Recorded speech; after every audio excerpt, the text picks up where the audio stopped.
Prophétie accomplie par Jésus numéro 24. Aujourd'hui, Dieu s'adresse à son Fils. Dieu s'adresse à son Fils.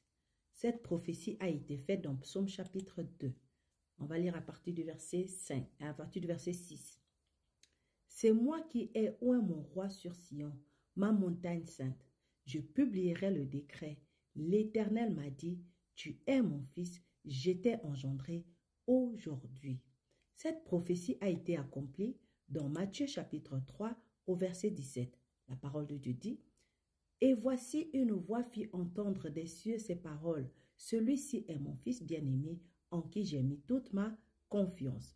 Maintenant, pour vraiment appuyer cette prophétie et la rendre vitale pour nous et la rendre vivible pour nous, on va voir ça dans Hébreux chapitre 1, verset 5 à 9. La parole de Dieu dit, car auquel des anges Dieu a-t-il jamais dit, tu es mon fils, je t'ai engendré aujourd'hui. Ça veut dire que Dieu n'a jamais dit ça à personne d'autre qu'à Jésus-Christ seul.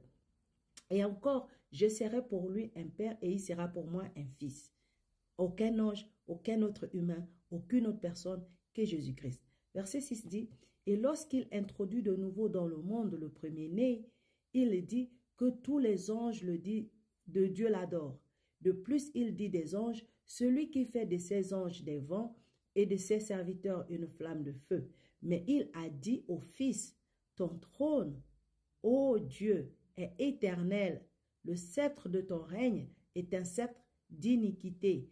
Tu as aimé la justice, tu as haï l'iniquité. C'est pourquoi, ô Dieu, ton Dieu, t'a oint d'une huile de joie au-dessus de tes égaux. Donc ici encore, ça c'est pour ceux qui discutent le fait que Jésus-Christ soit Dieu. Ici, on a une preuve palpable, une preuve sincère, une preuve claire et nette que Jésus-Christ est Dieu.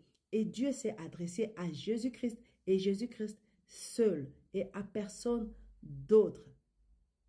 Donc, j'espère que cette prophétie, que l'accomplissement de cette prophétie va fortifier ta foi et va t'encourager à croire que parce que Jésus a dit qu'il est ce qu'il est et que la parole de Dieu nous le confirme, il ne peut pas ne pas accomplir ses promesses pour toi.